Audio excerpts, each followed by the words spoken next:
¿Qué tal? Saludos, muy buenas noches. Bienvenidos a Vía V. Es lunes 18 de noviembre. Manuel Luis Casal-de-Rey, muy buenas noches. Buenas noches, Bernardo. Bueno, químico, profesor de instituto, jubilado. Gran jubilado. Columnista de La Voz de Galicia, acreedor de diversos premios, incluido un premio nacional, y fervoroso seguidor de un llamativo hobby, que entre otras cosas por eso tenemos el placer de que nos acompañes esta noche. ¿De qué estamos hablando, Manuel Luis? Pues estamos hablando de una colección de esquelas y que a lo largo de un tiempo he ido amontonando ahí, estaban sin seleccionar y sin nada, y por fin ahora con la jubilación he tenido más tiempo, más horas, y las he organizado y las he pegado.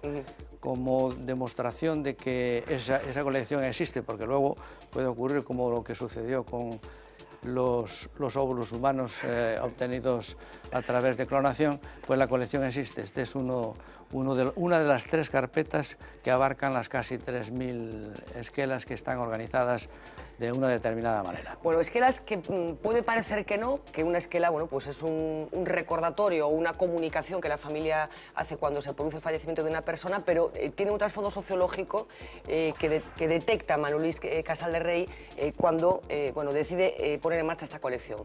Vamos a poner un pequeño vídeo antes para explicar de qué estamos hablando.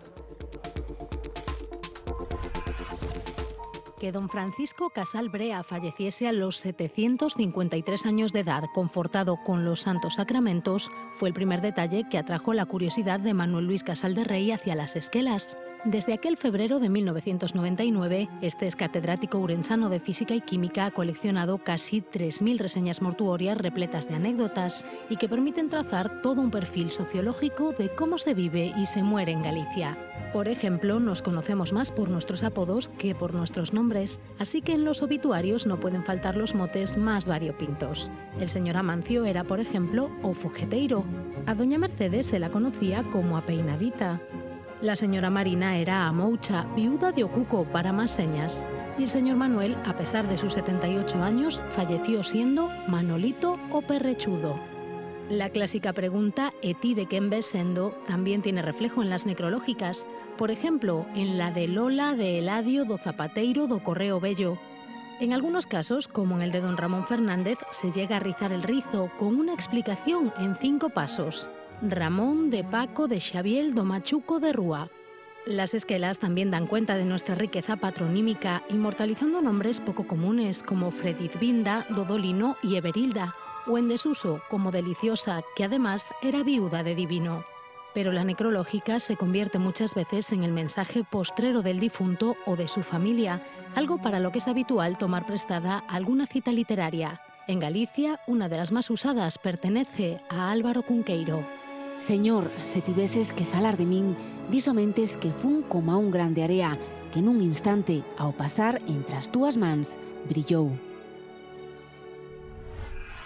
Bueno, detalles muy interesantes que nos proponemos diseccionar esta noche. Decíamos que fue en el año 99 cuando tú te encuentras en el periódico con una esquela que te llama la atención por la edad del muerto, ¿no? Exactamente, ese fue el punto de partida. De todas maneras, tengo una curiosidad sobre esa esquela, que me gustaría saber qué edad real tenía ese señor, porque con esos 3 dígitos pues podía tener 75 o 53 o claro, 73. Claro. Entonces, es una cosa que me gustaría averiguar en algún momento. Bueno, entonces, a partir de ese instante, bueno, sí, pues empiezas a ver las esquelas de otra manera, supongo, sí, ¿no? Pues entonces una sección del periódico, porque realmente La Voz de Galicia yo la leo de arriba abajo, pero no llegaba tan lejos, pero a partir de ese momento sí le echaba un vistazo y iba recogiendo otras, metiéndolas en un cajón, etcétera, etcétera. Pero llegó un momento en que la cosa se sistematizó y entonces empecé a recoger esquelas como si fuese un trabajo de campo, un trabajo de campo santo, lógicamente, que realmente empezó pues, más tarde de esa fecha. ¿Se puede decir que las esquelas son, de alguna forma, un reflejo del momento que estamos viviendo? Pues hay muchas de ellas que sí, o sea, habrá muchas normalillas de todo, de hecho, pues en tantos años debería de tener muchas más esquelas. Yo solo he cogido las que me llamaban la atención por alguna razón. Y entonces, bueno, pues estas son las que reflejan algo, posiblemente, de lo que yo buscaba. Seguramente han quedado otras en el tintero que reflejarán otras cosas distintas. Pero vamos. Bueno, pues vamos a ir por partes. Hablábamos de esa riqueza de los patronímicos, de los nombres, que lo comentábamos antes de empezar, que podemos tener la sensación de que en este país todo el mundo se llama José o María y nada más lejos de la realidad. En la lista de nombres, la verdad es que aparecen nombres muy llamativos que yo particularmente no había escuchado en mi vida. No sé, Urcesina tengo aquí, por ejemplo, sí. Teudisela o Nicóstrato, que fue un nombre que me llamó mucho la atención. Pues sí. La verdad es que ese es uno de los apartados en los que aparecen las cosas más raras. La Voz había publicado hace poco que los nombres más frecuentes, pues cuando eran compuestos, eran María y José. Sí. Y si son simples, bueno, pues son otros distintos. Y los últimos que se llevan más son los de Lucía sí. en mujeres, y me parece que, bueno, no recuerdo exactamente, pero desde luego aquí parece que todo el mundo se llamaba así. Pero si empiezas a recoger esquelas, te encuentras con que hay un montón de personas que se llaman de una forma pues extrañísima. Siempre se ha dicho que eso ocurría en Castilla, porque en Castilla le ponían a los niños nacidos el nombre del santoral, del santo del día. Bueno, pues aquí no sé si ha ocurrido algo así o realmente qué es lo que ha pasado, porque, en fin, la verdad ¿Qué nombres, Manuel, te llamaron más la atención? ¿Por infrecuentes o por sonoridad? Vamos a ver, esto tengo yo. Lo de nombres distintos. En la página 24. Nombres poco frecuentes. Bueno, yo tengo subrayados aquí en amarillo en esta lista, que son, vamos a ver, 266, pues tengo señaladas unos cuantos. Adonis, Alcides, Almaquio, Anesia, Basilisa y Basilisa, las dos distintas. Blandina, y eso que en mi pueblo había una Blandina, que era la criada de un cura que había allí. Cielo, Consejo, en fin, Emigdio, Engrasinda, Hervigia, Estelma, bueno, en fin. Bueno, la explicación de esto puede ser lo que se apuntaba en el caso de Castilla, ¿no? De gente que sí que respetaba al santo del día, porque son nombres que efectivamente no son habituales, ¿no? Sí. Con respecto a los nombres, con respecto a los apellidos, ¿qué tipo de información facilitan las esquelas? Respecto a los apellidos, bueno, pues, en fin, tenemos unos cuantos apellidos significativos ahí que, vamos a ver, porque esto está organizado de una determinada manera y, vamos a ver, esto está dentro del apartado de las curiosidades y entonces sí. Tenemos que los apellidos que tienen algún significado son, por ejemplo, los siguientes, los que tengo aquí recogidos. Sí. Apellidos curiosos. Aparece un Bocadulce de apellido. Bueno, pues uno reflexiona y dice, pues besos azucarados. Y el problema que puede surgir es si la que recibe ese beso pues tiene diabetes, porque entonces se puede incrementar el índice de glucemia. Pero vamos, ese es uno de ellos. Otro que se apellida Don, y entonces aparece Don Manuel Don. Don Manuel Don. Folla doblada, pues la verdad es que son unos apellidos que, puestos los dos juntos, pues sí, es una combinación dan lugar a una cosa muy incómoda. Debe ser incómodo. Murio nos pone de manifiesto la importancia de la tilde, porque al final este señor murió, a pesar de llamarse Murio. Y eso, la tilde tiene otra importancia en otros campos. Por ejemplo, un jugador de fútbol que sería una caca, pues gracias a la tilde no lo es.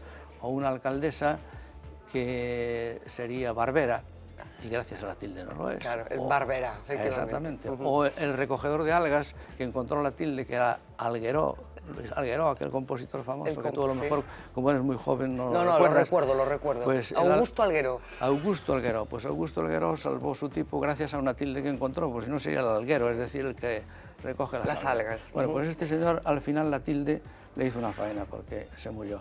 Hay un Pispeiro, que es un apellido muy sonoro, muy bonito, pero hay otro Porca, que realmente el registro civil debería de permitir cambiarlo, pero automáticamente.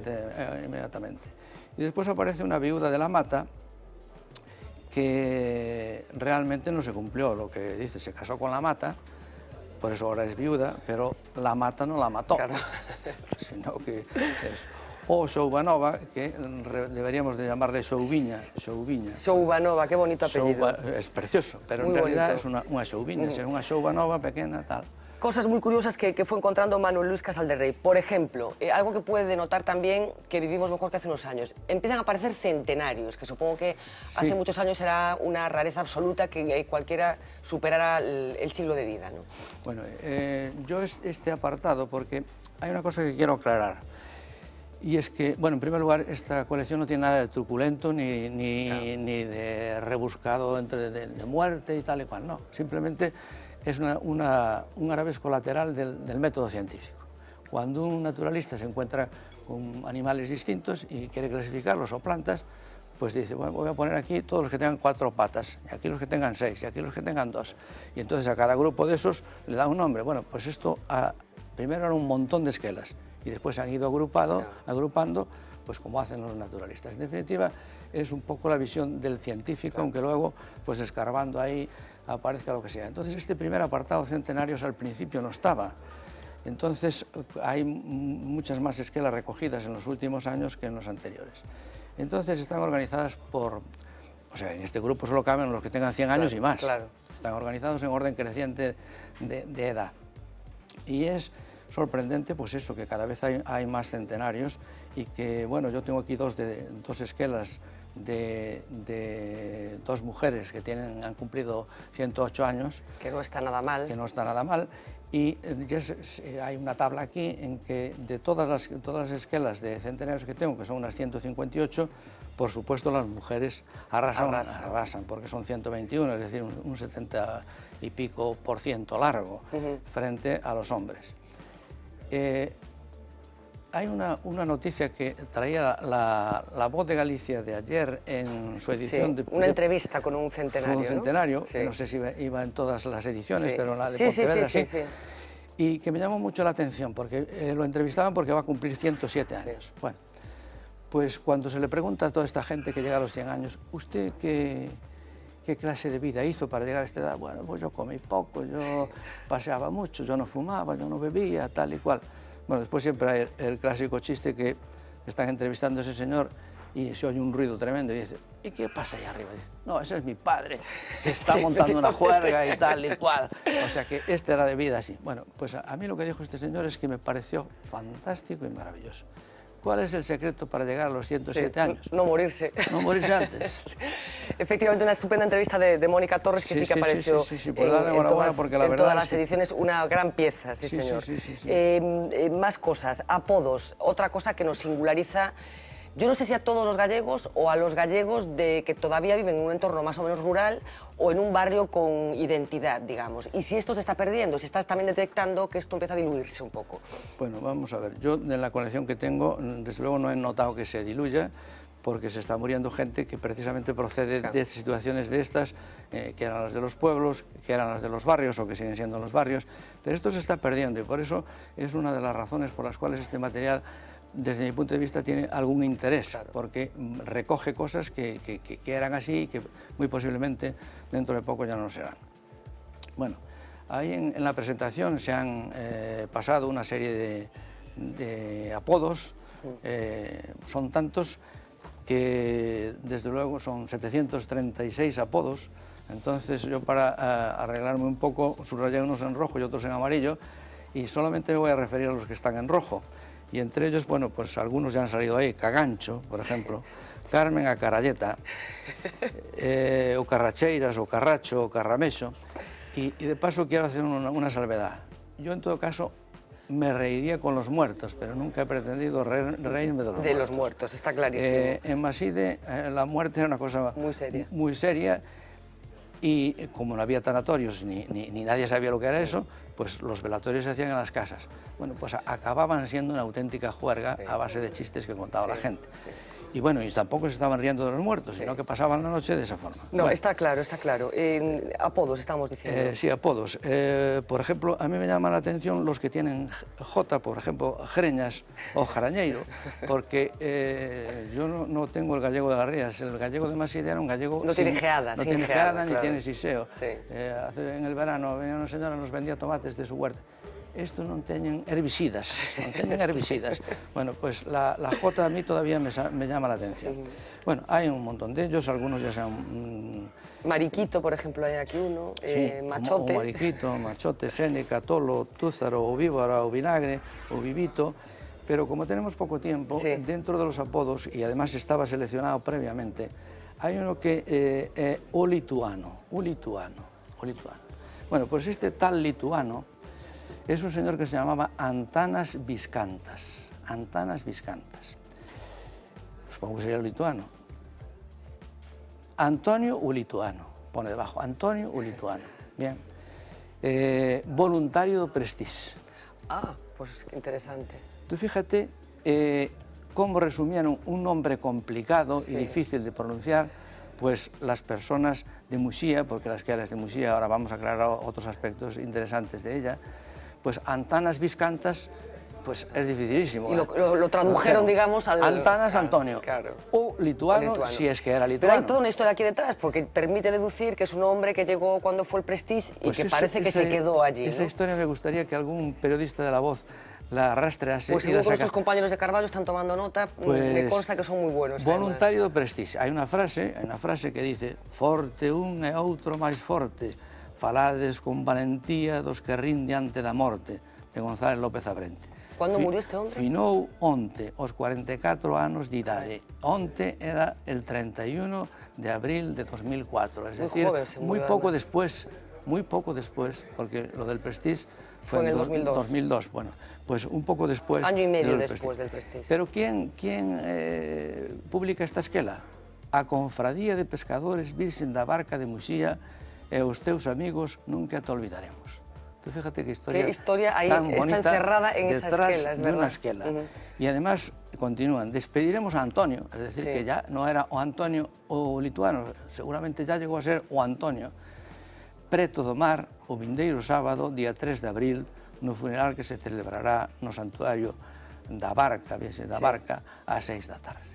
Toda una historia resumida en esas 4 líneas, la verdad. En una esquela que, en fin, estaba ahí y que yo pues no me había dado mucha cuenta, pero como esto del Prestige en este momento está tan de actualidad con esa sentencia.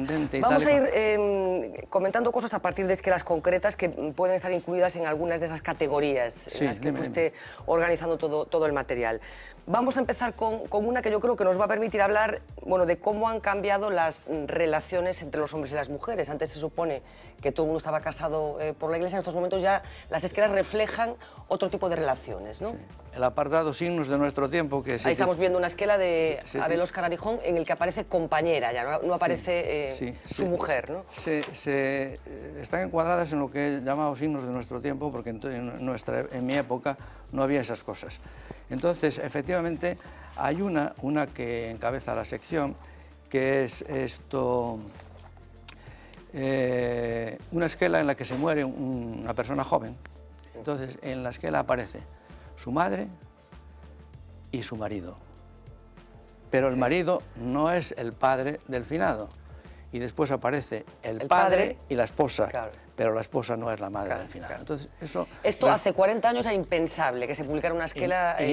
impensable, y totalmente impensable. De compañeras es lo que más abunda, porque parece ser que los hombres llevamos peor la soledad. Entonces hay muchas más esquelas de compañeras que empiezan por compañeras, que de compañeros. De las 158 que hay en este apartado, solo 80 son de compañeras.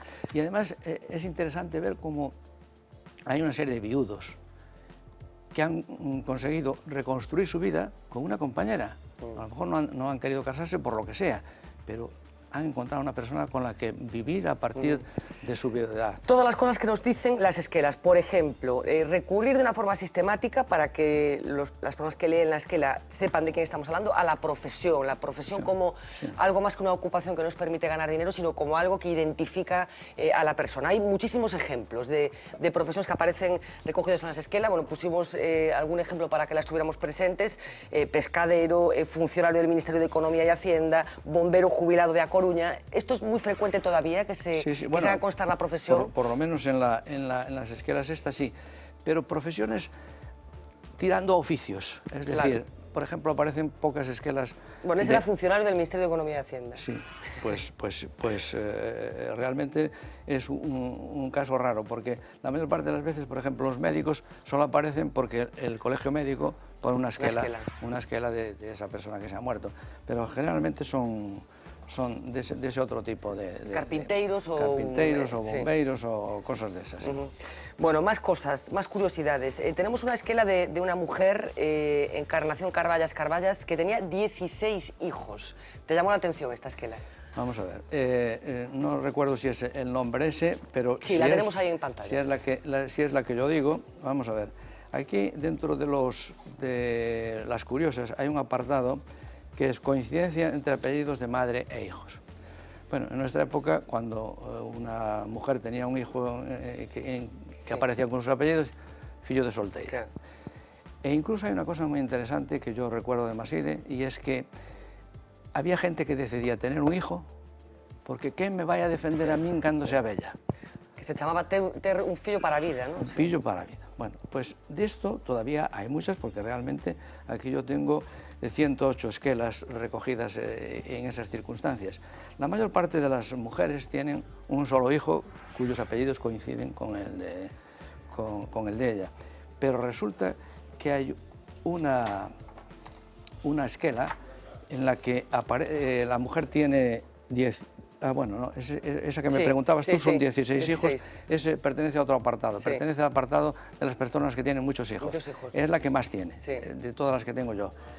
Y he recogido únicamente de 7 en adelante, hasta 16. Que esto probablemente dentro de 50 años no habrá esquelas de gente con 16 hijos, teniendo en cuenta que ahora se tienen como máximo 3 hijos. Es que aquí tengo un estudio hecho de los nietos de esas personas a partir de los hijos casados que aparecen en la esquela. Y entonces, bueno, la ratio de hijos, de los hijos de esos señores que tienen muchos hijos, está en 3,5 como máximo. Claro. Es decir, que se han pasado ya a la normalidad de lo que son... La siguiente generación. La siguiente generación. La siguiente generación. Bueno, vamos a ir a otro apartado que tenemos aquí también, que es la precisión de esquelas en las que se apunta dónde vivía, en qué calle vivía el fallecido, con algún caso muy llamativo, como es el de un señor que se llamaba Balbino Becerra García, que puso las 3 calles, las 3 direcciones que fue ocupando en el transcurso de su vida, ¿no? La tenemos ahí mismo, vecino de la calle Florida, vecino de la calle Colombia, vecino de la calle Serviñas, ¿no? Sí. De esas, exactamente como esa no hay, pero vamos, desde luego hay unas informaciones muy curiosas en todas esas esquelas en las que, bueno, pues la gente quiere hacerle saber a todos sus conocidos que ha fallecido, entonces su familia quiere hacer saber eso, y entonces ponen efectivamente todas esas cosas, sí. Otra cosa más, que tiene que ver con algo que hemos comentado yo, ya que son frases literarias que por la razón que sea aparecen en las esquelas. Se comentaba en ese vídeo que uno de los más utilizados es Cunqueiro, leías tú otra en el caso de Lituano, pero ¿a qué recurrimos los gallegos cuando nos morimos y queremos poner una frase bueno, pues que está a la altura de la despedida? Bueno, recurrimos a todo. Yo voy a empezar, para que no se me escape, una que es que me ha encantado, Una que dice esto... vamos a ver, esta es la de... Sí, dice más o menos lo siguiente, bueno, no la encuentro en este momento, porque esto de la primera vez, que es mi primera entrevista... Lo estás haciendo muy bien. Todavía no sé cómo funcionan muy bien estas cosas. Antes, cuando me dijeron que tenía que maquillarme, como era mi primera vez que me maquillaban, dije, esto duele. Pues, en fin, hay una que se refiere a lo siguiente, dice, recordarla como era y no como se fue. Alzheimer, pone entre paréntesis. Claro. Pues es una frase preciosa, entrañable, etc. Y bueno, hay de todo tipo. Por ejemplo, una que dice simplemente, murió en casa de su sobrina Nieves. Que quede claro, le dije yo, porque claro, hay otro apartado de esquelas aquí que son los parientes de casa, que eso fue una cosa que me llamó mucho la atención. Sobrinos de casa y sobrinos. Claro. Primos de casa, o sea, que debió ser la persona que lo cuidó. Entonces dice, murió en casa de su sobrina Nieves. Bien. Hay de todo. Hay quien se identifica por las siglas como radioaficionado, por ejemplo. Pues hay uno que dice Pepe EA1 DKV. Yo este sí que lo investigué y desde luego era un radioaficionado coruñés que vivía por aquí, por Oleiros, y que tuvo una repercusión su fallecimiento tremenda entre los radioaficionados. Claro, que son muy activos. Porque además, él claro. creo que había potenciado muchísimo la asociación de radioaficionados y tal, y entonces hay un cruce de comunicados entre las personas que se mueven en este mundo de los radioaficionados, pero tremendo. Entonces, cosas muy curiosas. Aquí estoy viendo en el número 33, familia, aparecen distintos calificativos para los deudos: su amor, Julia; su dulce, Irene; su alma gemela, Marisa. La 33. Esa es buenísima, esa merecía la pena encontrarla. La 33, a ver si aparece aquí, porque es una de esas. No, pero no debe ser de este apartado. Bueno, es igual. ¿Qué dice la esquela? Pero está más o menos ahí casi todo lo que dice. Es decir, algunos de sus familiares les llama su amor, su dulce Irene, su alma gemela, y en los otros pues no les da ese calificativo. O sea, tiene hijos, no sé si es esta o es otra parecida, que tiene hijos y a unos les son muy queridos y otros son mucho más indiferentes. No, les nombro por el nombre, no, nada más. Hay un panegírico aquí, por ejemplo: fue una esposa leal y una madre muy cariñosa y sacrificada, una trabajadora incansable, ha sido una hermana, suegra, tía, cuñada y una amiga muy querida. Una estupenda mujer por lo que por la percepción que tenían sus seres queridos, ¿no? Ya, eso desde luego. Manuel Luis, ¿cuál es la esquela que más te ha llamado la atención, si tuvieras que elegir una? Pues es complicado, pero esta frase que acabo de leer del Alzheimer me ha llegado bastante hondo. No lo sé. Estoy viendo aquí una, por ejemplo, Esquela Show. ¿Qué es esto? Bueno, la Esquela Show esta es que se ha montado un show que incluso ha salido en toda la prensa. Es que estaba yo aquí mal situado. El show de la Esquela de García Cerdeda. Esto ha salido en varios periódicos porque es un auténtico show. Que es bueno, una persona que fue amigo de Felipe González, ¿no? Estamos hablando de este Cereceda, ¿no? Sí. Aquí dice: don Luis García Cereceda, creador de la máxima belleza, falleció en la altísima torre y mazmorra de su imperio de piedra de 1937 a 2010. El pobre estuvo falleciendo muchos años. Con 72 años, pasado tal y cual. Su única verdadera emperatriz, Mercedes, sus únicos herederos y reinas independientes por igual, Susana y yo, con mayúscula, con sus propios reyes del corazón, Juan y Jaime, tal y cual. Porque estamos hablando de una persona conocida, como decimos, una persona que fue conocida, entre otras cosas, por su relación con Felipe González, con el expresidente del gobierno, que parece que tenía algún problemita en sus relaciones familiares, como se deduce de esta esquela. Parece que sí, que era una esquela. Bueno, Manuel Luis, ¿qué pretendes hacer con todo este material, con todo este trabajo al que aplicaste el método científico, como bien decías? Sí, porque es que si no, ¿qué hacía con todo aquel montón de esquelas? Pues tenía que clasificarlas de alguna forma. Bueno, pues no pretendo hacer nada porque ya he terminado, gracias a Dios, y puedo dedicarme a otras cosas que tengo pendientes por ahí con este lío. Pero me gustaría que no se quedase aquí en estas tres carpetas que tengo yo, con anillas, con las esquelas pegadas, sino que saliese. Ahora no sé cómo puede salir. No sé si los de Instituto de Ramón Piñeiro de Investigación Sociológica o tal y cual les puede interesar algo de esto, pero desde luego, no sé, me gustaría que... De verdad que es un interesantísimo trabajo, y en esta carpeta en la que tú, bueno, pues estableces un poco las conclusiones, hay cosas muy interesantes que nos permiten, bueno, pues enfrentarnos a la esquela probablemente de otra forma. No sé si tienes algún trabajo hecho comparativo, quiero decir, si hay una forma de comunicarse a través de las esquelas que singulariza a Galicia y que en Andalucía es de otra forma, o eso será para la siguiente fase. No lo sé, la verdad es que he puesto en internet colección de esquelas y lo que sale, la información que sale es muy pobre y muy pocas. Salen estas famosas y nada más, pero no sé si hay algún trabajo sistemático como este. Ojalá y pudiésemos hacer estudios comparativos entre ellas. Pues enhorabuena por tu trabajo, y quería recordar una que a los que somos de Ourense sí que fue comentadísima cuando se publicó, probablemente fruto de un error del periódico que confundió un pie de foto y lo puso donde no correspondía, que era una esquela que, ¿qué decía, Manuel? Donde habitualmente aparecen las gracias, ¿no? Los agradecimientos. Sí, Reagan y Gorbachev hablarán poco, pero irán bien pertrechados. Esa me la mandó Rubín, el delegado vuestro en Ourense. Yo, antes de terminar, si me lo permites, quería sacar otra que viene al hilo del chiste de Joaquín Marín de hoy. Bueno, para mí Joaquín Marín, Pintonchinto, en fin, y todos los demás de esta casa, es que me parecen unas personas extraordinarias. Joaquín Marín es un auténtico filósofo. Bueno, pues esta mañana decía: E aquí, presentándole a su mujer a outro señor, Sarabela, a miña muller, quen, por certo, non é miña. Bueno, pois hai unha esquela aquí que pone seu dono. O sea, se muere unha mujer y la esquela se encabeza por seu dono.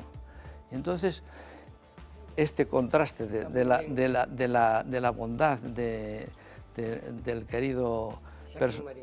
bueno, del personaje de Shaquín Marín, bueno, no me sale en este momento, pero bueno. Y la esquela, y lo que transmitía esa esquela con pseudono. En fin, enhorabuena, insisto, por el trabajo y a ver si, bueno, pues todas estas horas de recortar y pegar, clasificar y ordenar, bueno, pues han servido para algo, además de para... Bueno, a mí me han servido para estar entretenido y sacar conclusiones. Y además, pues nunca me habían hecho una entrevista en mis 72 años. Que no sea la última. He tenido la ocasión de que una chica muy guapa me la haga. Que no sea la última. En La Voz de Galicia, que en definitiva es un poco mi casa, porque llevo escribiendo en La Voz, hará 25 años en junio próximo. Por lo tanto, pues encantado. Bueno, pues buscaremos más excusas para que vuelvas a acompañarnos. Pues, muchísimas gracias por estar con nosotros esta noche. Muy buenas noches. Vamos a hacer una pequeña pausa de publicidad. A la vuelta hablaremos de cosas que han pasado hoy y de ese inicio de esa carrera que emprende NCG, que como saben, a partir de mañana empieza a ser subastada, o por lo menos empieza el proceso que conducirá a su subasta. A la vuelta de publicidad. Corbatas, camisas o chupas. Faldas largas o cortas, camisetas con mensaje o estiletos. ¿La forma de vestir tiene color político? Lo descubriremos esta noche.